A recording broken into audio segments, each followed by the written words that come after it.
대한민국 근현대사, 격동의 시기와 함께한 우리의 통신수단 전화. 우리나라가 격변기에 있었습니다. 전화는 단순히 편리함을 주는 것을 넘어 사람과 사람을 이어주는 매개체가 되었다. 石橋だば그런데 즐겁다. 다름 아니고요. 국민들 사이에 의사소통하는 걸 가속화한 거고. 반세기 전 이미 통신의 가치를 알았던 사람들. 그들의 끊임없는 도전과 성공 스토리. 특히 모든 수동 시스템을 자동화해 전 전자교환기 등의 첨단 통신 시설을 갖춤으로써 그런 연구 프로젝트를, 연구 개발 프로젝트를 우리나라 역사상 해본 적이 없어요. 국가를 살리기 위한 참 초점을 맞췄기 때문에 오늘날 정부와 사회가 된 거예요. 침탈의 상처에서 시작해 격동하는 우리나라 근현대사와 함께 진화해온 전화.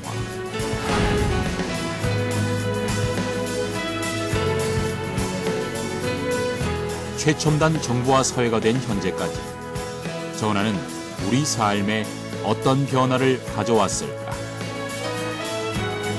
전화가 전해주는 이야기에 귀 기울여 보자.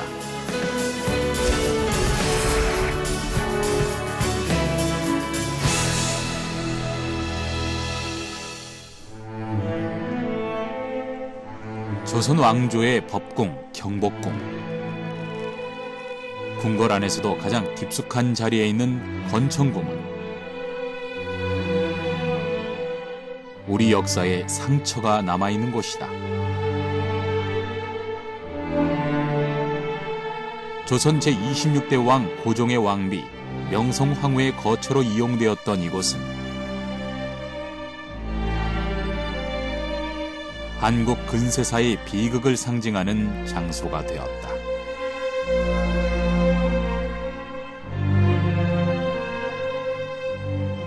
1895년 을미년 일본인들은 미우라의 주도하에 경복궁을 기습하여 조선의 국모 명성황후를 참혹히 살해했다.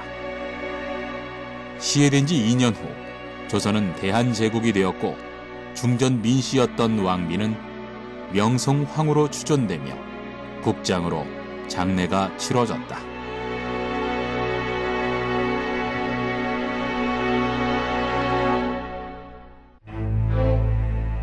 그리고 명성황후 시해에 대한 분노를 사귈 수 없었던 조선의 한 청년이 있었다.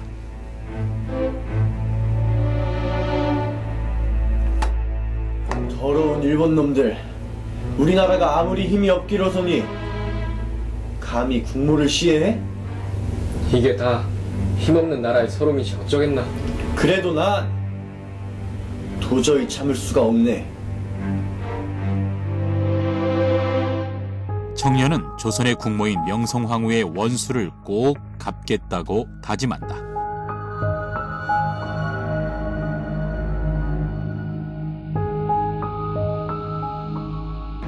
결국 울분을 참지 못하고 무작정 거리로 뛰어나온 청년. 이때 그의 눈에 띈 한 사람이 있었다. 명성황후를 시해한 미우라로 보이는 일본인 장교였다. 일본인을 명성황후를 시해한 미우라로 착각한 청년은 그의 뒤를 몰래 쫓았다.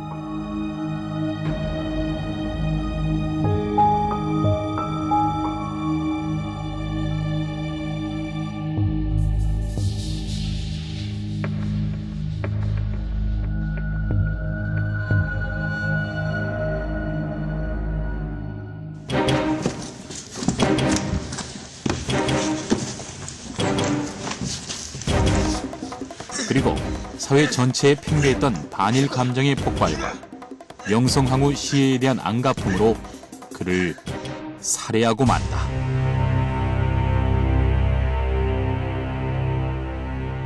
그래서 이 사람 젊은 청년이 화가 나니까 그 일본 중위를 그냥 죽여버려요.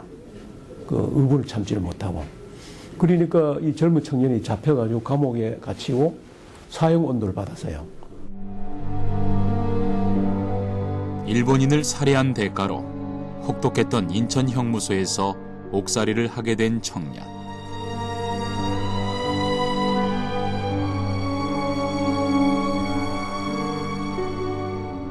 그리고 그가 받게 된 판결은 사형. 젊은 나이에 쓸쓸히 죽음을 기다리는 신세가 되었다.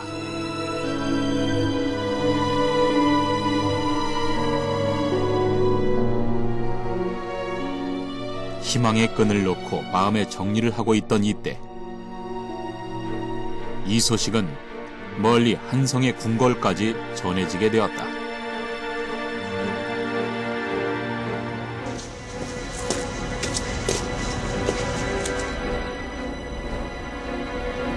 전하, 다급한 일이 있사옵니다.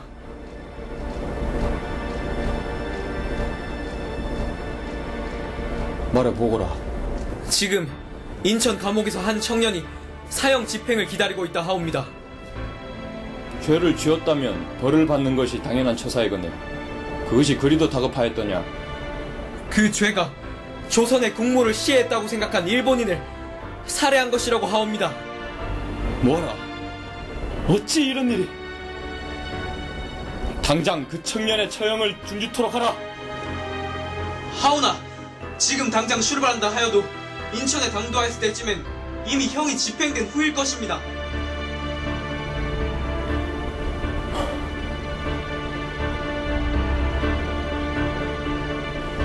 우리에겐 그 물건이 있지 않느냐?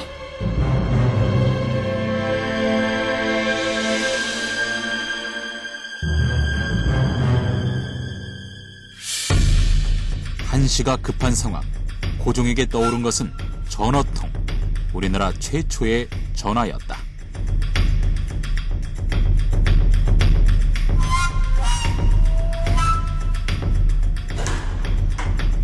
이 전화 한 통이 우리나라 역사를 바꿔놓았다. 요게 전화 처음 설치되고 3일 만에 그런 전화 통화를 했는 걸로 지금 됐어요. 되는데 그 젊은 청년이 바로 누구냐면 백범 김무 선생이다 이거죠. 그래서 이분이 뭐냐면 본인이 그때 전화가 없었으면 정말로 사형당하고 그럼 우리 역사에 백범 김무 선생은 없는 거죠.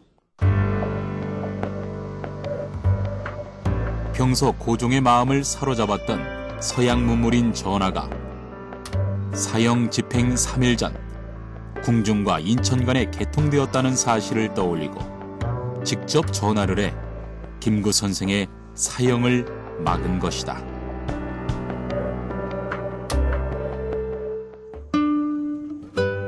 개항의 관문인 인천.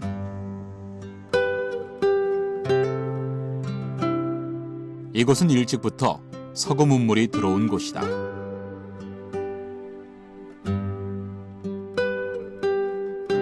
인천은 개항과 더불어 우리나라 역사에 중요한 전환점을 만들었다. 개항과 함께 새로운 문물들이 인천으로 쏟아져 들어온 것이다.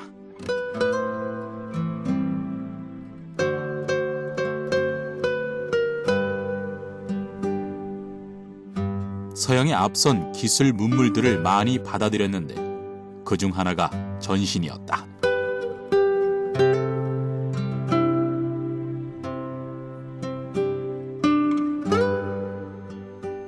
원래 이제 사람 사이에 소식을 전하거나 뭐 이럴 때는 옛날 편지를 썼죠. 편지를 쓰다가 이제 그 다음에 나간 게 전보로 이제 소식을 전하고 이렇게 했거든요. 그래서 이제 전하고 나오기 전에는 우선 전보가 먼저 이제 도입이 됐는데 그게 이제 전신 기술 이렇게 이제 돼 있거든요. 그래서 우리나라도 1880년대 초반에 이 전신기가 이제 설치됩니다. 19세기 말 우리나라는 이미 서양의 우편 제도를 받아들여 우편 업무를 실시하는 우정 총국이 세워진 상황.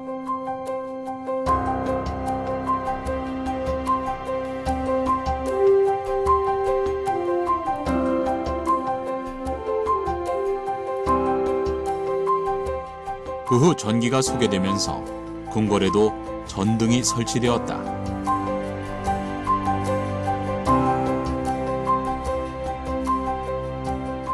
전신 선로의 설치가 급격히 빨라지게 됐는데 전기 신호를 이용하여 정보를 주고받을 수 있는 전신 또한 우리나라에 들어오게 됐다.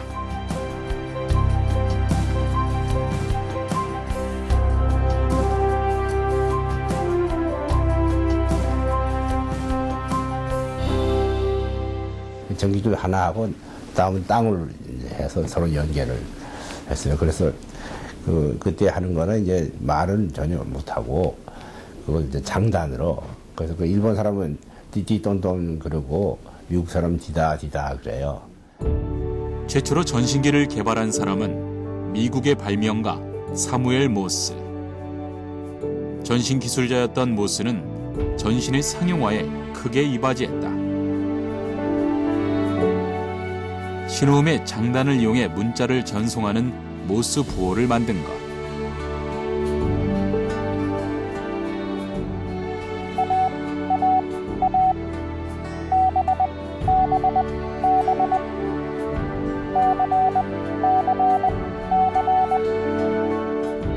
이처럼 알파벳 문자를 조합해 단어를 만들 수가 있었다.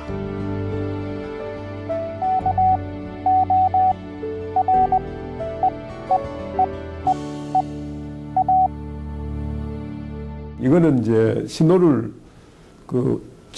정보를 서로 주고받는 곧 있는 사람들, 전문가들만 그 부호를 이해를 해요.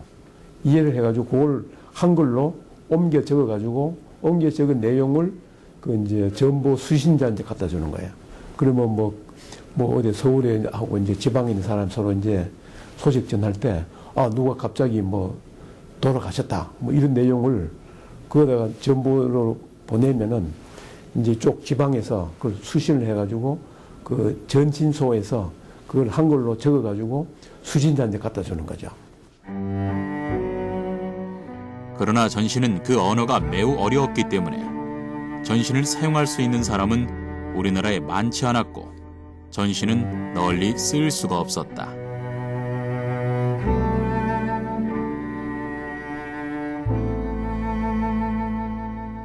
원래 전신선이 이 국민을 위한 전신선으로 출발한 것이 아니고 이것이 행정 소요로 되어 있기 때문에 그 당시로 보면 국민들이 볼 때는 청나라가 필요해서 전신선을 가설하지 않느냐, 또 일본이 필요해서 전신선을 가설하지 않느냐, 이런 생각을 가지고 상당히 반감을 많이 가졌습니다.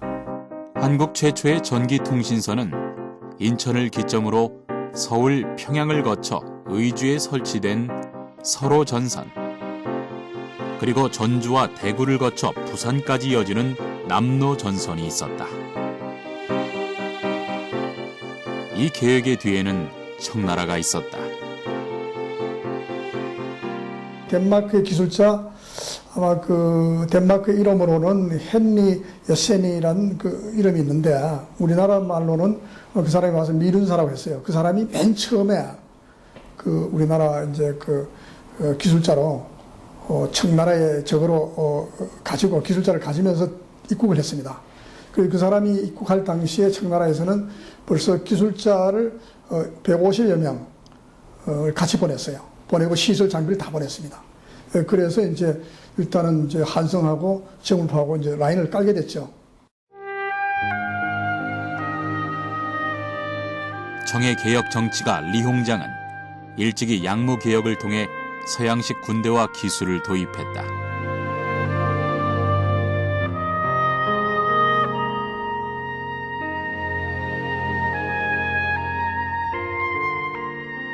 우리나라에 대한 야욕을 가졌던 청나라는 개항기에 우리나라와 긴밀한 관계를 유지하기 위해 많은 노력을 기울였다.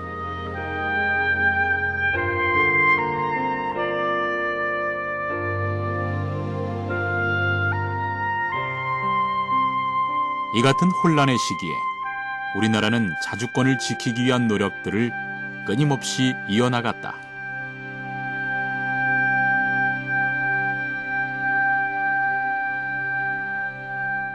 일반 화물선을 개조해서 이제 해군용으로 만든 거예요. 만든 건데 그게 역사에 보면은 이제 1902년도에 만들고 1905년도에 아마 이제 그 구축을 해가지고 한국에 왔는데 조선에 이제 왔는 것까지는 좋은데 이제 거기에 의미가 뭐가 있냐면은 무선 장치를 이제 설치한 의미가 있어요. 최초의 우리나라의 무선 통신함이 거기서 출발한 거예요. 격변의 시기, 열강의 야욕들 속에서 자주권을 지키려 했던 대한제국.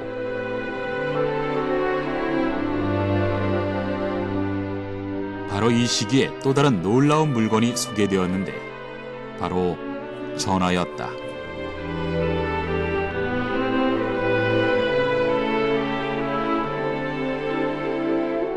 원래 전화가 제일 먼저 발명된 거는 그 미국의 그 알렉산더 그라함 벨, 이 사람이 이제 그 전화를 발명해가지고 특허로 이제 신청을 했거든요. 그게 1876년인데 우리나라에도 보면은 그 전화가 들어온 건 굉장히 빨리 들어왔어요. 그 뭐 얼마 없어가지고 우리나라도 들어왔거든요. 들어왔고 주로 이제 그때도 보면은 전화도 보면은 그 궁중하고 인천하고 제일 먼저 이제 연결해가지고 이제 전화는 말 그대로 이제 이게 사람이 음성으로 직접 통화가 가능하게 된 거죠. 세계 최초로 전화기를 발명한 사람은 미국의 발명가 알렉산더 그라함 벨.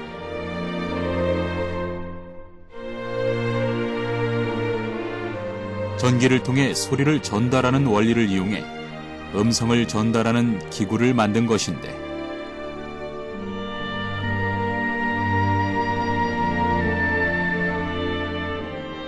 이것이 세상을 깜짝 놀라게 한 일대 사건이 되었다. 이 영특한 물건이 탄생한 지 얼마 되지 않아 우리나라에 들어온 것인데 가장 처음 설치된 곳은 궁궐이었다. 국내부에서 전화가 필요로 하게 됐습니다. 그거는 인천이 외국에 배들이 들어오고 또 신문물이 들어오고 그런 동향을 즉시 파악하기 위해서 외국 문물이나 이런 것들 전부 대부분이 인천을 통해서 들어왔거든요. 그래서 아마 제가 볼 때 그 전신선도 인천을 통해 제일 먼저 들어오고 전화도 보면은 서울 그 황궁 그 주로 이제 덕수궁인데 그때 당시 그거하고 인천하고 제일 먼저 전화도 그 인천하고 서울이 제일 먼저 개통이 됩니다. 개항의 중심지였던 인천은 이미 우편 업무를 위한 우정국이 있었고 이곳에서부터 전신 전화의 역사가 시작되었다.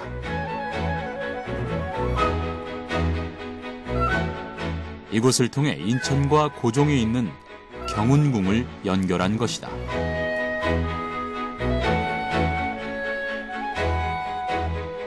그리고 이렇게 우리나라 역사에 처음으로 전화기가 등장하게 되는데 당시 들어온 전화기는 오늘날의 그것과는 다른 자석식 전화였다.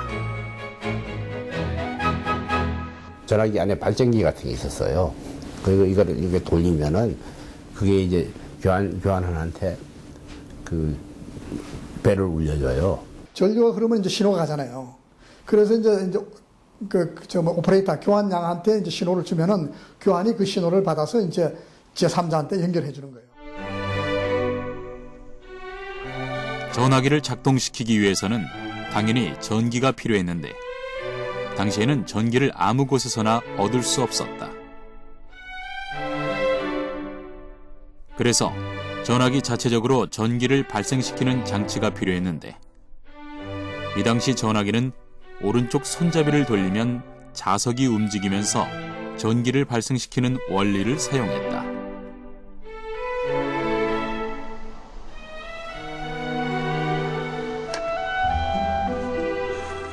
이 같은 전화의 작동 방식은 오늘날의 것과 비교했을 때 많이 뒤처져 있지만 당시로서는 획기적인 장치였다.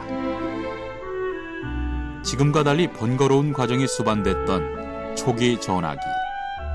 소리도 매우 작아 음질도 좋지 않았다. 초기에 그 전화는 그 음질은 굉장히 나빴죠. 나빴고 또 지금 기록에 의하면은 전화 소리가 너무 작아가지고 그 전화 통화할 때 옆에 아무도 없고 조용하게 해놓고 그래야 이제 서로 이제 통화가 가능했다. 뭐 이렇게 이제 기록이 돼 있어요. 비록 훌륭한 성능은 아니었지만 전화기는 이 당시 매우 귀한 물건이었다.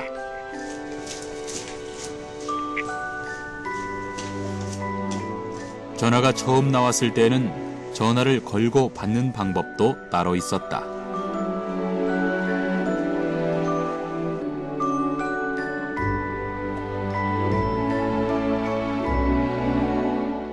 왕이 이제 예를 들면 귀양 간 사람한테 이제 그 직서를 보내잖아요. 받기 전에 재배를 잘 하고 그 왕께 전하고 그다음에 이게 받는 그거하고 전화 받는 거하고 같은 못하겠지. 장애들이 이제 그 왕의 소리를 들으니 함부로 못 듣잖아요. 아마 그것도 기록에 의하면 그 좀 코믹한 건데 이제 절을 이제 4번인가 3번인가 하고 그 다음에 이제 딱 정자세를 하고 전화기를 받아서 이제 응했다는 그런 이제 기록이 있어요. 당시 전화를 거는 예절은 대단히 까다로웠다고 한다. 상대방을 직접 보지 않아도 상투를 단정히 고쳐 세우고 두 손을 맞잡아 머리 위에 쳐드는 읍을 하고서 전화를 돌렸던 것이다. 만약 국내부에서 전화할 일이 있으면 절차는 더 복잡해진다. 벗어놓았던 관복, 관모, 관드로 정장을 하고 전화를 향해 무릎을 꿇고 대화를 했던 것이다.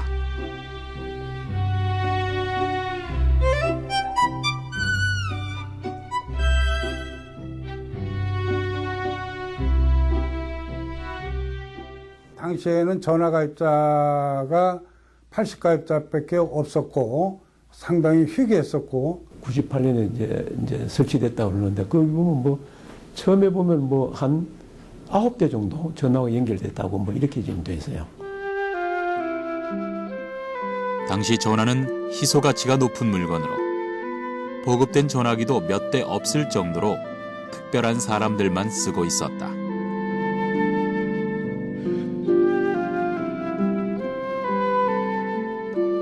그 소수의 사람들이 통화하기 위해선 필요했던 것이 있었는데 바로 교환기였다. 자기 원하는 사람하고 연결해 주는 것이 바로 교환기죠. 그 교환기가 없으면은 자기가 원하는 사람하고 연결이 안 되니까 이 전화라는 게 의미가 없어져 버리죠.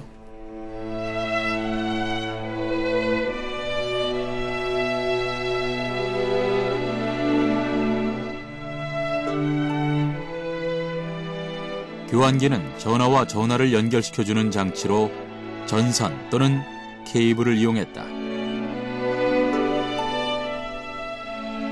수동교환기라고 그래가지고 교환원이 있죠.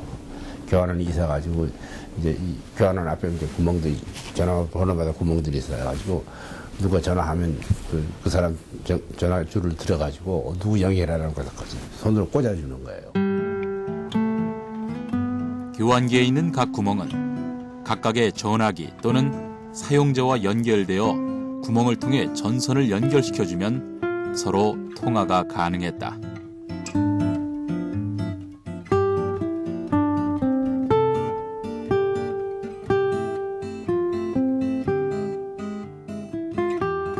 이 방식이 원활히 진행되기 위해선 중간에 전화를 받아 발신자와 수신자를 연결시켜주는 교환수가 꼭 있어야만 했다. 전화량이 많아지면 교환수의 업무량이 증가하겠지만 당시 우리나라엔 전화를 가진 사람이 거의 없어 분주한 상황은 아니었다. 처음에 전화가 가설될 때는 가입자가 80명이었습니다. 그 서울에 50명, 그리고 수원, 인천에 좀 있었고, 대부분이 또 외국인들이 그 외국 공사들이 전화를 쓰고 그렇게 했습니다. 기록에 보면 1910년 뭐 이때까지만 해도 그 가입자가 얼마 안 되거든요. 뭐 한 몇십 명 정도 이렇게 되기 때문에 그 규모는 굉장히 작았습니다. 가장 먼저 왕이 전화를 사용할 만큼 우리도 그 가치를 미리 알아본 것이다. 그러나 이후 불어닥친 격변의 시기와 함께 우리나라 전시는 역사의 소용돌이 속에 휩싸이게 된다.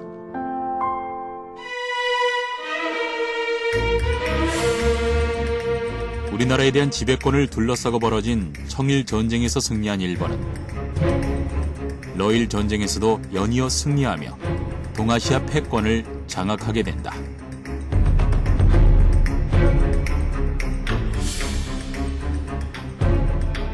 이후 우리나라에 조선 총독부를 세우며 식민 통치와 함께 본격적인 수탈을 시작했다.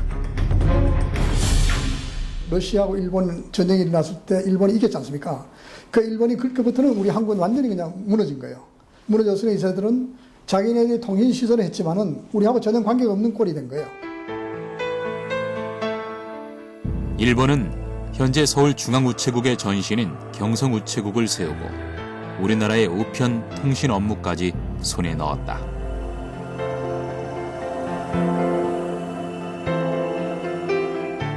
일본은 보면은 그 상당히 어떤 통신 시설 그 확장하고 이런데 상당히 주력을 했어요.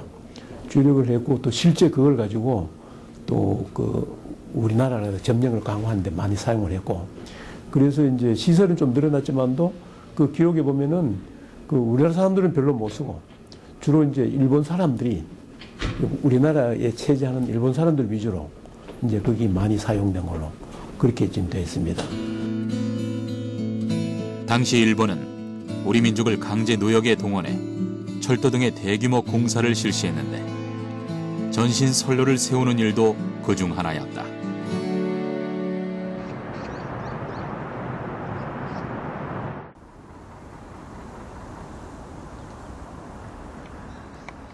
그 당시의 흔적들은 아직도 곳곳에 남아있는데 주택가 사이사이 전선들로 연결되어 있는 나무 전봇대가 바로 그것이다.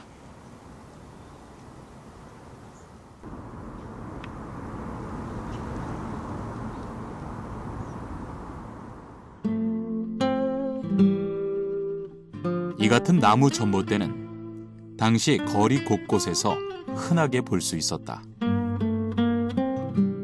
그때 우리나라 사람들은 그 호열자가 그때 한참 이제 창고를 했는데 그때 소문을 내기를 그 아까 전봇줄 가잖아요. 거기에 바람이 불면 샥샥 소리가 나잖아. 그것 때문에 그걸 통해서 이제 호열자가 이제 번진다고 소문을 내가지고 거기서 전봇대를 갖다 때려 부시고 했다는 일화도 있어요. 그리고 또 특히 이제 그 의병들 진압한 데 맞섰기 때문에 우리나라 의병들은 이 전화 시설을 오히려 이게 자기들 감시하는 걸 봐가지고 막 전화 시설을 파괴하고 부수고 막 이런 식으로 해가지고 저거는 이제 자기 말하자면 일본이 이제 전화 시설을 가지고 우리나라를 강점한다, 강점하는 수단을 쓴다 이래가지고 어떻게 보면은 그 전화 시설이 파괴의 대상으로 된 걸로 그렇게 이제 기록이 돼 있어요. 곧게 뻗어올라 하늘로 치솟은 전봇대. 이 앙상한 나무 같은 전봇대에는 우리 민족의 서름이 담겨 있다.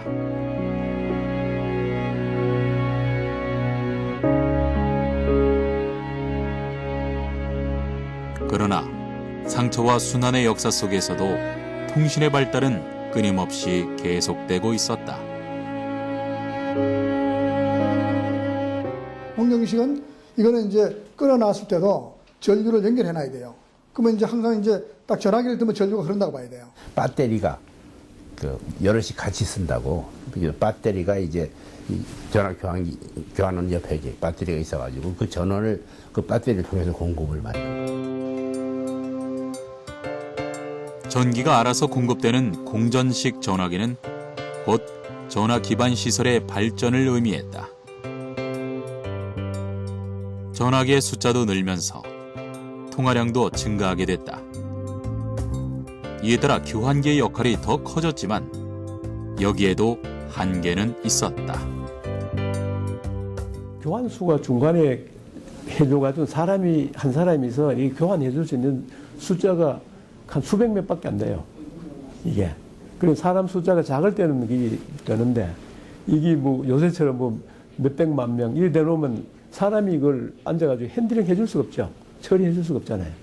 이래서 이제 어쨌든 자동 교환기가 나오게 됐는데. 전화 사용자가 늘어남에 따라 더 많은 교환수가 필요했고 교환기의 선들도 복잡해지면서 연결에 오류들이 발생했다. 이 같은 수동 교환기 한계를 극복하기 위해 엘먼 스트로저는 새로운 교환기를 고안해냈다.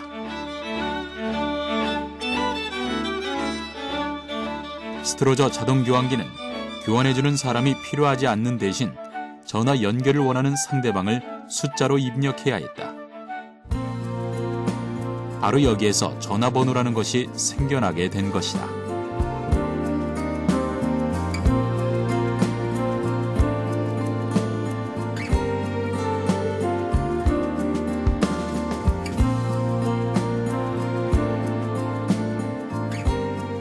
비로소 전화의 모습이 현대의 모습과 비슷하게 갖춰졌고 이 같은 기술의 도입은 일제 식민지하의 우리 민족에게도 많은 영향을 끼쳤다.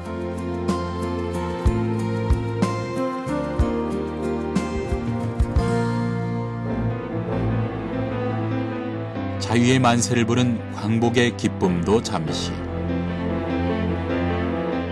한국 전쟁은 모든 것을 폐허로 만들어버렸다. 사업 운영의 일시적인 중단은 물론이고 전기통신시설은 80% 이상이 피해를 입었다. 특히 대도시 중심의 전화시설은 그 모습조차 찾기 어려울 정도였고 전국의 선로망도 거의 전부 파괴되었다.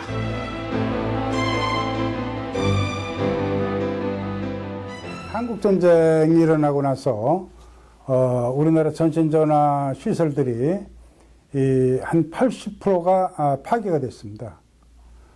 그래서 거의 그냥 뭐 불통 상태죠. 6.25 전쟁 나기 전에는 그 미국이 무상 원조를 해가지고 자동 교환기를 조그만 자동 교환기를 들여와서 쓴 걸로 기록이 있는 걸로 내가 알고 있고 그 전쟁 때 철저하게 다 망가졌죠. 망가진 걸 이제 다시 미국의 원조를 받아서 이제 작업을 하고 있었는데. 7월 1일 중앙전화국에서는 이 최신도 장관을 비롯해서 내외 귀빈이 참석한 가운데 뜻깊은 서구 개통식이 거행되었습니다. 최신부에서는 작년 6월 말부터 전쟁의 상처를 딛고 다시 통신시설을 재건하기 시작한 대한민국. 하지만 모든 걸 처음부터 시작해야 하는 복구 과정이 만만치 않았기에 대부분 외국 원조에 의존할 수밖에 없었다.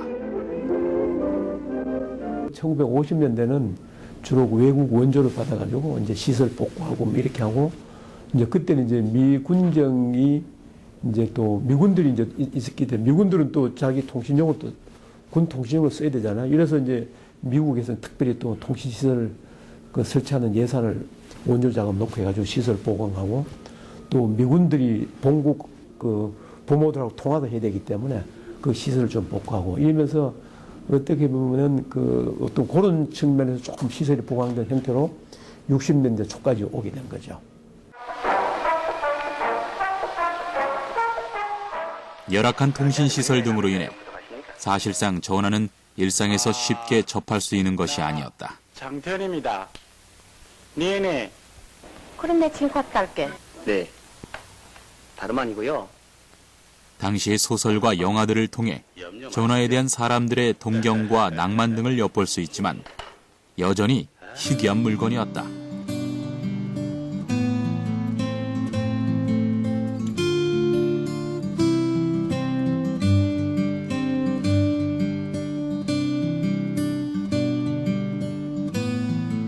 전화를 놓을 수가 없어요. 전화 신청하면 2년 3년 걸렸고 그때 이제 내가 상무인데 월급이 30만 원이에요. 근데 갈수도 전화를 빌렸어요. 한 달에 3만 원씩 내야 돼요. 그 월급 30만 원에 3만 원씩 전화 요금을 내야 됐다고요. 대부분이 외국 차관으로 이걸 시설을 해야 되거든요.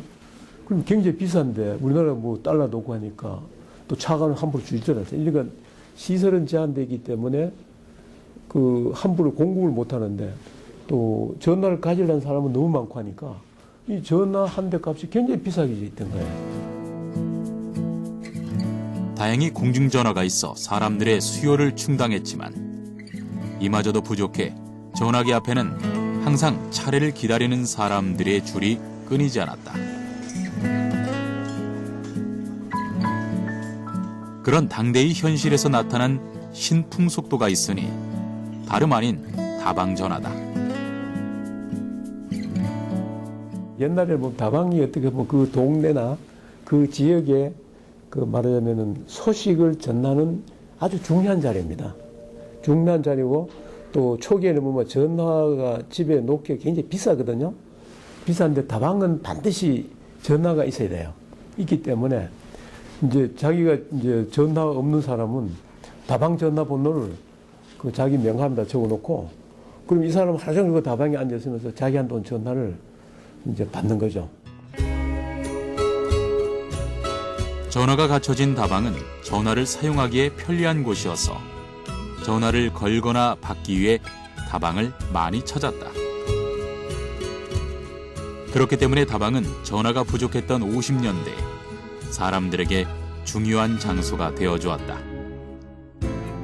이후 전화는 우리나라의 급속한 성장과 함께 크게 변화하게 된다.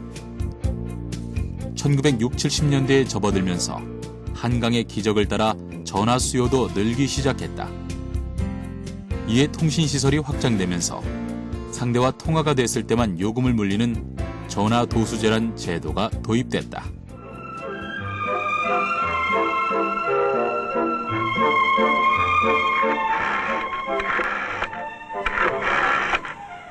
통화 중이군요. 기차 시간이 임박했는데 차표까지 사놓고 전화를 거는가 봅니다. 누가 이 여인의 긴박한 전화를 가로막고 있는 것일까요? 바로 여기군요. 새로 해입은 옷자랑을 무려 2분이나 하고 있으니 한심한 일입니다. 남의 긴박한 전화를 가로막고 말이죠. 사용한 만큼의 전화 요금을 내는 현대적인 제도가 시작된 것이다. 금년도에 새로 된 도수제를 위한 기계실입니다. 도수제 이전에는 이제 전화에다 일정 요금을 이제 부과한 거거든요. 그러니까 전화기 한 달에 얼마씩 내라. 일정 요금을 부과를 해서 요금을 받는 거고, 도수제를 하면서 쓴 만큼 이제 그 기본 요금은 따로 있고, 많이 쓴 사람은 많이 내고 적게 쓴 사람은 적게 내라, 이렇게 된 거죠. 소위 그 수익자 부담 원칙으로 요금 제도를 개선시킨 겁니다. 전화가 많지 않던 시절, 열악한 통신 여건 속에서 생겨난 과도기적 제도들은 곧 이어질 전화와 통신 시장의 급격한 성장을 예고하는 것이었다.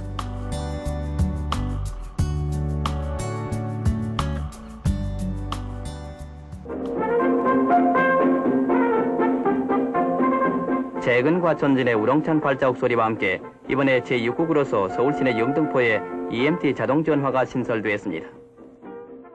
영등포 전화국에 처음 들어온 전자식 교환기. 이는 당시 전화회선의 수가 폭발적으로 증가했음을 의미한다.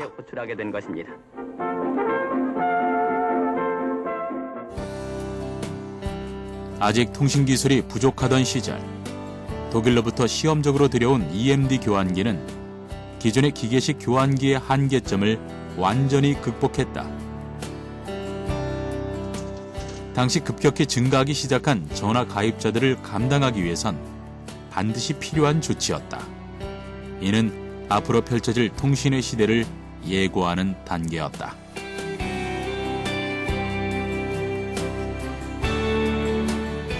어차피 교환기가 있어야 이제 전화료가 이제 공급되고 수요는 이제 늘어나니까 이제 우리는 돈이 없고 하니까 이제 이제 독일에다가 1960년대에 들어와 가지고 독일 차관을 이제 한 거예요. 미국 일변도가 아니고 차관으로 이제 사업을 하자. 그래서 차관하면서 독일에 교환기를 들여오기 시작합니다.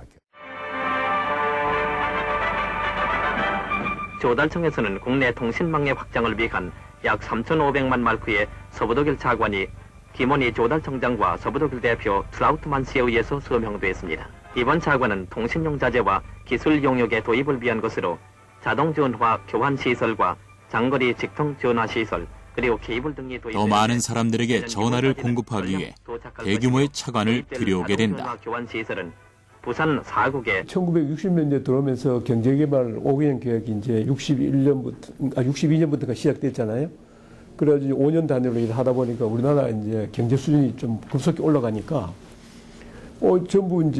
전부 다 자기가 전화를 한 대씩 가지려고 그러는 거죠. 5차 5개년 계획이면 5년씩이니까 25년간 하게 되는 거죠.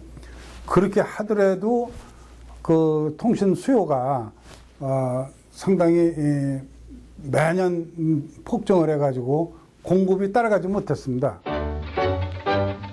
전화는 모든 사람들의 선망의 아이템이 되었고 전화를 갖고자 하는 사람들의 수는 예상을 뛰어넘었다. 이에 따라 기존의 수동식 교환기와 기계식 교환기로는 그 수를 감당할 수 없게 되었다.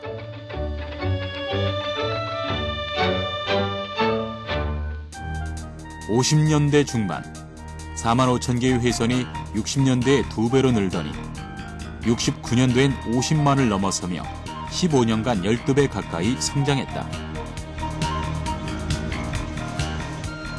이러한 전화 수요의 폭발적 증가는 새로운 풍속도를 낳았다.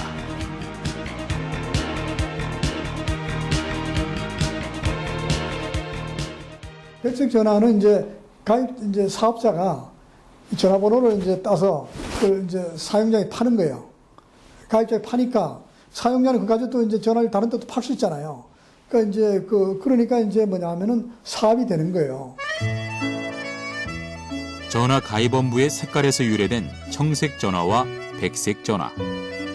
청색 전화의 등장으로 백색 전화의 희소 가치는 천정부지로 치솟았다. 그 청색 전화는 이제 거래를 못하고 그냥 옮기거나 하면 새로 신청을 이제 해야 되는 건데, 그 백색 전화가 거래가 많이 됐는데 최고로 올랐을 때가 그때 80년대 초인데 한 300만 원까지 올라갔어요. 아까 제가 월급이 30만 원이지, 상무 월급이 30만 원인데 300만 원 갔다고. 그때 당시 압구정동에 30평 아파트가 한 300만 원 갔어요. 그게 그때 당시의 전화값이었어요. 백색 전화를 비롯한 당시의 전화 물량 부족은 가격의 폭등으로 이어지면서 웃지 못할 에피소드를 낳기도 했다. 성북동 김 사장 다시 봐야겠어. 집에 가니까 백색 전화가 있더라니까. 백색 전화? 그 사람은 몇 년이나 걸렸다 그래? 몇 년이라니? 전화 말이야. 청약을 해놓은 지 2년이 지났는데 기약이 없으니 오늘 사람들이 그렇게 많아. 아이고 이 답답스러운 사람아. 요즘에 그냥 그렇게 넋놓고 있는 사람이 어딨나? 그럼 김 사장처럼 머리를 써. 잠깐요. 웃돈을 주고 전화를 사거나 전화를 비싸게 되파는 사람들이 생겨난 것이다. 그래서 그렇게 해서 특수하게 전화를 돈 많이 내고 백색 전화를 사면은 그게 완전히 재산 1호가 사실상 되는 거지. 그렇게 해서 그걸 상속도 할 수가 있고 다른 사람에게 팔 수도 있고 아까 이야기한 것처럼 빌려줄 수도 있고 그래서 그렇게 됐다고 봐야죠. 전화 가격의 비상식적인 폭등. 그 원인은 회선의 부족에 있었다. 차관으로 들여온 외국의 교환기들은 그 가격이 무척 비쌌고 전화를 필요로 하는 사람들의 수엔 턱없이 미치지 못했다.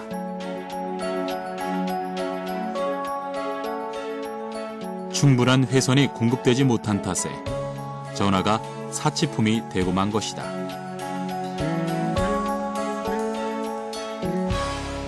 외국 차관으로 들어왔고 그 당시에 미국의 이제 AT&T에서 들어온 장비, 그다음 벨지움에서 쓴 텐시엔, 그다음에 스웨덴에 들어온 LM-에릭슨 여러 가지 이제 일본의 NEC의 크로스바 여러 교환 장치들이 들어와 있습니다. 근데 고가였고 우리 거는 설치를 차관으로 들어왔지만은 또 고가니까 사용료를 많이 줘야 되는 거예요. 우리 국민이 부담하기는 엄청나게 힘이 되는 거죠. 그 자체가 엄청나게 비용이 들기 때문에 증설을 못하고 있었던 거예요. 그래서 70년대 중반에 전자교환기로 바꾸자. 모든 국민들이 편리하게 전화를 사용하게 하기 위한 노력이 시작되었다. 우리의 전자교환기를 만들기 위한 시도가 계속되었고 마침내 국산 전전자교환기 TDX가 탄생했다. 선진국가에서도 힘들고 막대한 자본과 막대한 R&D 인력이 필요한데 우리나라에서 과연 그것을 개발할 수 있느냐는 회의적인 것이 상당히 많았습니다. 되리라고 믿은 사람이 사실 없었죠. 근데 그게 이제 성공을 하고 나니까 우리도 큰 사업을 할 수 있다, 큰 연구력을 할 수 있다, 그런 자신이 생겨서. 전자교환기의 국산화로 이제 충분한 회선을 공급할 수 있게 되었고 전화가설은 점점 더 활기를 띠기 시작했다. 전국 곳곳에 전화가설이 이루어졌고 전화는 사람들에게 일상적인 매개체가 되었다. 까기 시작하면서 무슨 현상이 벌어졌느냐. 교환기가 싸졌잖아요. 싸지니까 아까 이야기한 백색 전화라는 게 뜻이 없어져 버려요. 그래서 80년부터 까기 시작했는데 88년 올림픽 하기 전에는 오전에 신청하면 오후에 전화기를 달아줬어요. 그러니까 백색 전화라는 게 아무 뜻이 없어져 버렸죠. 그동안 가보였는데 그 아무 뜻이 없어지면 전화가 이제 대중화되기 시작한 거죠. 1년에 뭐 한 200만, 300만 해서 이렇게 막 공급을 했어요. 이래가지고 금방 뭐 우리나라에 1000만 해서 공급되고 2000만 해서 공급되고 그래요. 금방 그냥 불과 뭐 한 10년도 안 됐어요. 2000만 해서 이렇게 공급되는데. 비로소 전화는 부의 상징이 아닌 모든 국민들의 생활을 연결해주는 필수품이 되었고 사람들은 더 이상 전화를 걸기 위해 기다릴 필요가 없는 시대가 오게 된 것이다. 섬마을에도 전화 자동화 시대. 저 멀리 산속과 섬에 사는 사람들도 예외가 아니었다. 전신만 설치되면 전화는 쉽게 일상으로 들어올 수 있었다. 그렇게 늘어난 전화는 사람들의 삶을 보다 편리하게 바꿔놓았고 서로를 연결시켜주며 생활의 효율성을 높여주었다. 우리나라 근대사 속 격변의 시간 동안 끊임없이 진화한 전화. 전화가 우리에게 준 것은 무엇일까? 정보 사회로 이제 접근하는 시절이거든요. 이제 그 회사에서도 보면은 그러나 그때 이제 회사에서도 많이 문화가 달라졌어요. 왜냐하면 이제 이 통신이 발달하다 보니까 가정이 이제 접속이 이제 빨라진 거예요. 뭐 전화 한 통 해가지고 서로 잘 있냐, 잘 있다, 뭐 안부만 나누면 되거든요. 그런 건 전화가 제일 간단하고 좋잖아요. 잠깐 전화 한 통 하고, 잘 있구나, 알고, 이래 되기 때문에. 그래서 어떻게 보면은 이게 사람과 사람 사이에 어떻게 정보 전달하고 하는 게 이게 엄청나게 보면은 옛날보다 속도를 빠르게 해버린 거죠. 전화는 단순히 편리함만을 더해준 것이 아니었다.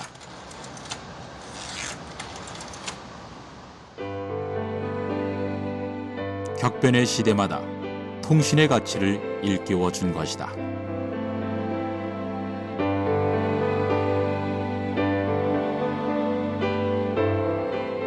이게 성공이라는 게 그런 거예요. 그래서 그 뒤에 모든 대형 프로젝트에 이제 자신이 생기니까 대형 프로젝트 따라고 그게 이제 IT를 지금 수준으로 올리는 게 핵심이 된 거죠. 하루가 멀다 하고 최신 기술을 장착한 제품들이 쏟아지는 요즘이지만 불과 30여 년 전만 해도 전화는 교환원을 통해 해야 했고 더 거슬러 가면 우리의 역사를 바꿔놓은 중요한 매개체가 되어주었다.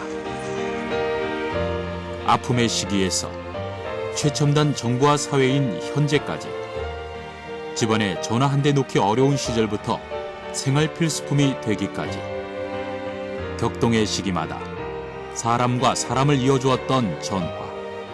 우리의 생활뿐 아니라 우리의 의식까지 바꿔놓은 근대의 상징물이다.